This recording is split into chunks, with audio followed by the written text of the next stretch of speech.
छत्रपती शिवाजी महाराजांच्या जयंतीनिमित्त कागल तालुक्यातील एकोंडीत शुभम देशमुख युवा चषक क्रिकेट स्पर्धेचं आयोजन करण्यात आलंय। सामाजिक कार्यकर्ते शुभम देशमुख यांच्या प्रमुख उपस्थितीत आज या स्पर्धेचं उद्घाटन करण्यात आलं।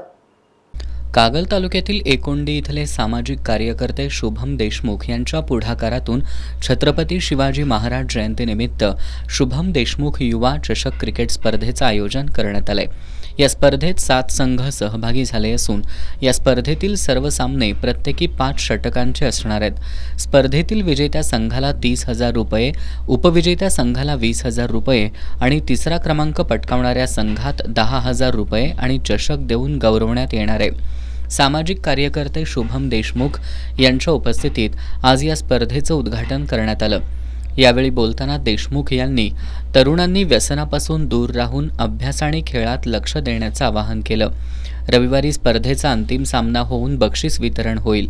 उद्घाटन सरपंच राजाराम पाटील, उपसरपंच राजाराम सांडुगडे, पोलीस पाटील संजय बल्लाळ, माजी सरपंच शामराव सूर्यवंशी, माजी उपसरपंच सरपंच संजय कुंभार, प्रकाश मगदूम, पैलवान संजय पाटील, अन्नपूर्णा कारखान्याचे संचालक मल्हारी पाटील, निवास संगपाळ, उत्तम लोंढे, विपुल मगदूम, शुभम पाटोळे, रमेश लोंढे, पिंटू चव्हाण, संजय कुंभार, KS कुंभार, शिवकुमार मगदूम, सागर माने, माजी सरपंच संजय कुंभार, नाना धनगर, सूर्यकांत पाटील, मयूर पाटील, अनिकेत पोवार, अनिल परीट यांच्यासह शुभम देशमुख युवा ग्रुपचे सर्व कार्यकर्ते, खेळाडू आणि ग्रामस्थ उपस्थित होते।